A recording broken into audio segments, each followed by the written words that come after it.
안녕하세요. 31번째 디딤 영상을 시작하도록 할게요. 자, 저번 시간에 한국 경제의 성장 과정을 공부하다 말았는데 1960년대 노동 집약적인 경공업, 그 다음에 1970년대 자본 집약적인 중화공업이 육성되기 시작했다. 그래서 우리나라 경제가 점차 커져가고 있었지만은 1970년대 석유 파동이라든지 그 다음에 어떤 경제적 불평등 문제, 이런 경제적 문제도 발생했다라는 것까지 얘기했습니다. 그 다음에 1980년대, 90년대를 보면은 우리나라 전자산업 분야가 육성되기 시작했고, 경상북도 구미시가 대표적인 단지가 되겠죠. 그리고 뭐 삼성전자라든지 이런 회사들을 통해서 반도체가 점차 이제 기술력이 높아지고 있었다. 이렇게 얘기할 수 있습니다.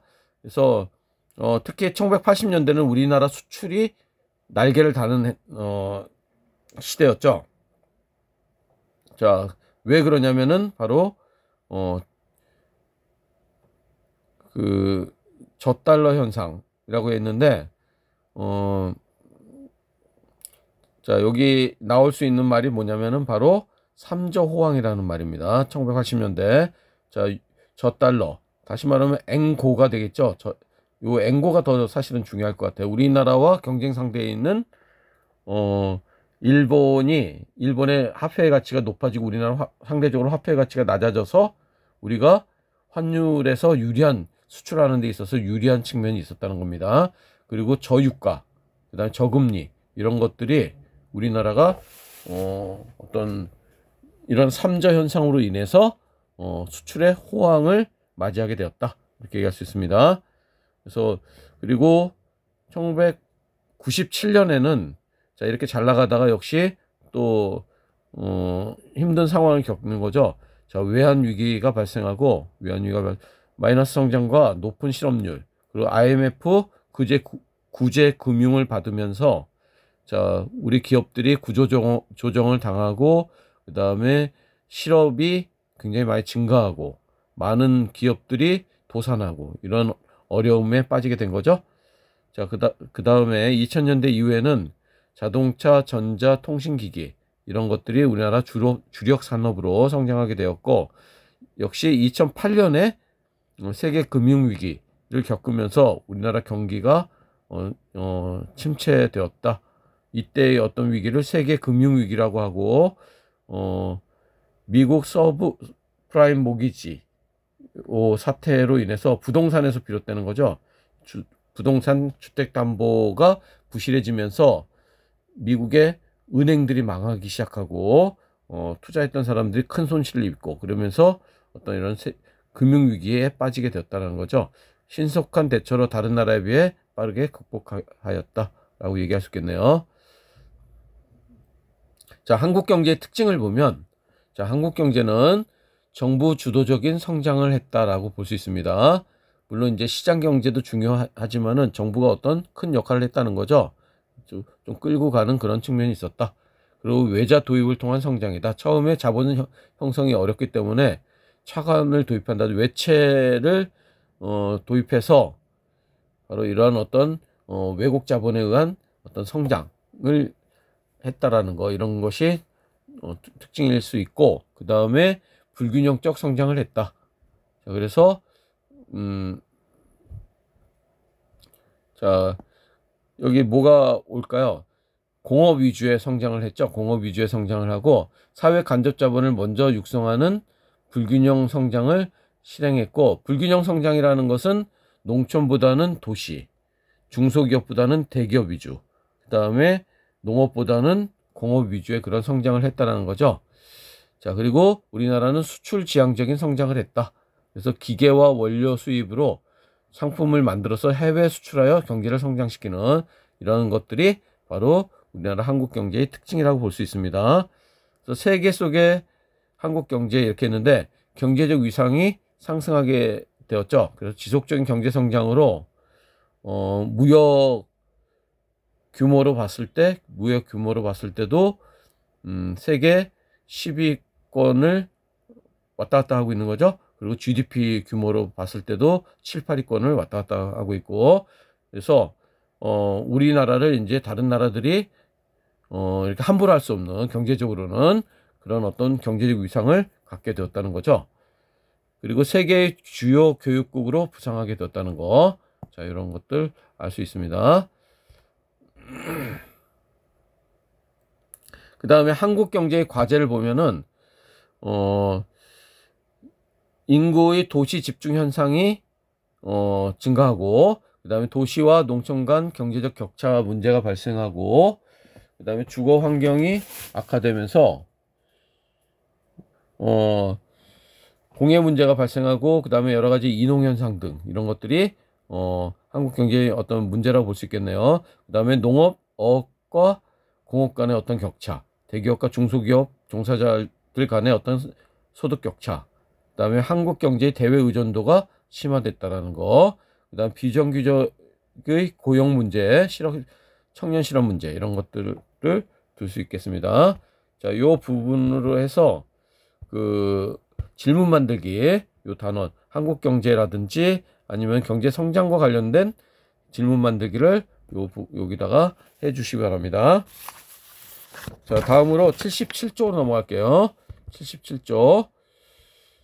자, 개념 체크 문제 한번 풀어보도록 할게요.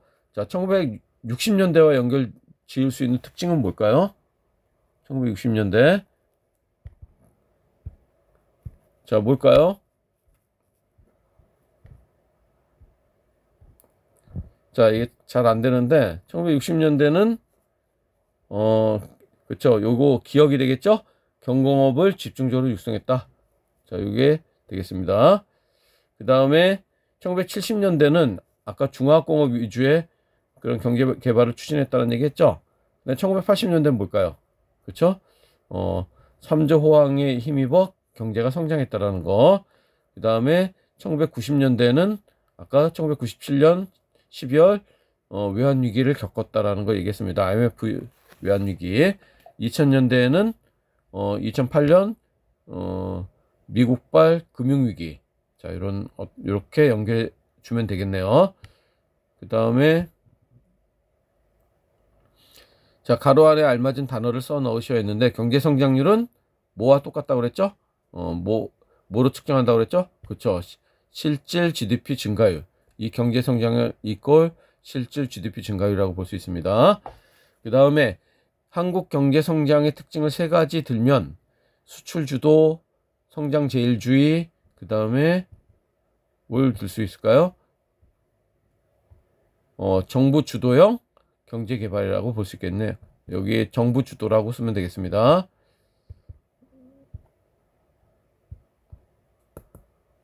자, 그 다음에 다음 내용이 옳으면 동그라미, 틀리면 X표 하시오 했는데, 경제 발전은 경제 성장과 달리 생산 능력뿐 아니라 국민 경제와 관련한, 여기 정부 주도라고 쓰면 되겠습니다.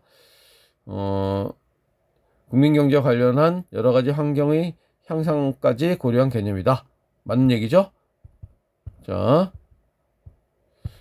동그라미가 되겠고, 그 다음에 경제 성장은 총 생산량의 증대를 의미하기 때문에 생산 가능 곡선의 왼쪽으로 이동, 자, 왼쪽이 아니라 오른쪽이 되겠죠? 그러니까 이거는 X가 되겠습니다. 자, 그 다음에 1970년대 우리나라는 노동 집약적인 경공업 중심. 1970년대니까 물론 이제 경공업도 있었지만은 중화공업을 육성하기 시작했죠. 자, 그 다음에 자, 확인 문제. 78쪽에 있는 확인 문제를 풀도록 할게요. 표는 각국의 연도별 GDP 디플레이터와 경제 성장률을 나타낸다.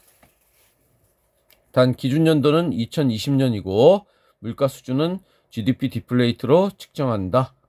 그리고 2020년의 실질 GDP는 100억 달러라고 이렇게 문제 나와 있죠? 자, 그러면은 여기서 주어진 조건이 뭘까요? 1920년, 여기 20년이 되겠네요. 1920년 실질 GDP가 100억 달러라는 거. 그 다음에 뭘까요?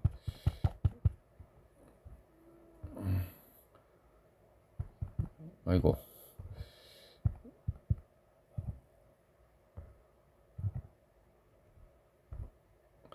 자, 기준연도가 1920년이라는 거.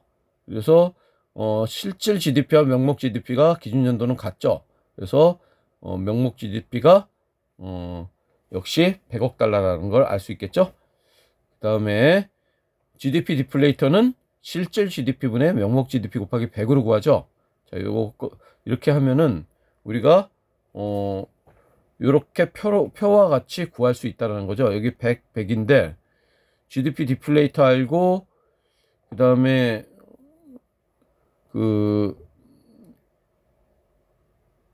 여기서 우리가 GDP 디플레이터를 알고 경제 성장률을 아니까 어떻게 구할 수 있을까요? 경제 성장률이 10% 성장했다라는 거는 어떻게 되는 걸까요? 실질 GDP가 전년도에 비해서 10% 성장했다는 거죠. 증가율이라고 했으니까 110, 그다음에 10% 성장했으니까 121 이렇게 구할 수 있겠죠. 그러면 이에 따라서 이 GDP 디플레이터를 활용해서 명목 GDP도 이렇게 구할 수가 있겠죠. 자, 이랬을 때 자, 답은 뭘까요? 여기 실질 GDP 증가율은 경제 성장률과 같다는 얘기 했었죠. 그러니까 여기서 정답은 3번이 되겠습니다. 한번 문제를 천천히 풀어주시기 바랍니다. 자, 그 다음에 6번 문제. 각국의 연도별 명목 GDP와 물가 상승률을 나타낸다. 이에 대한 옳은 분석만을 보기에서 고른 것은 했는데 기준 연도는 2019년이고 물가 수준은 GDP 디플레이터로 측정한다 이렇게 되어 있는데 자, 물가 상승률은 GDP 디플레이터 증가율과 같다라는 거. 이것도 역시 중요합니다. 이거 알아주시고 이렇게 했을 때 이 표와 같이 구할 수가 있겠죠. 이 표와 같이 구할 수 있고 그래서 여기서 경제 성장률은 아까 얘기했듯이 실질 GDP 증가율을 얘기하는 거니까 여기서 정답은 3번이 되겠습니다. 한번 천천히 역시 풀어주시기 바랍니다. 자, 그 다음에 빈칸 가 다에 해당하는 내용으로 옳은 것은 지금 시간이 없어서 선생님이 좀 빨리 진행을 했는데 4번, 6번은 혼자 개인적으로 한번 풀어보고 잘 안 풀리면 선생님이 수업 시간에 다시 한번 풀어보도록 할게요. 자, 여기 나머지 문제들은 선생님이 정답만 확인해 줄게요. 각자 한번 풀어주시기 바랍니다. 역시 잘 모르는 거는 수업 시간에 얘기해 주시기 바랍니다. 자, 1번은 1번, 5번은 뭘까요? 자, 나머지는 어떤 기억과 정신이 나타나 있지만은 3번 같은 경우에는 이거는 그냥 경제 논리라고 볼 수 있는 거죠. 그 다음에 8번은 뭘까요? 정답은 2번이 되겠습니다. 그 다음에 9번은 1번이 되겠습니다. 자, 문제 풀어보시고 잘 모르는 거는 수업 시간에 질문해 주시기 바랍니다. 이상 마치겠습니다.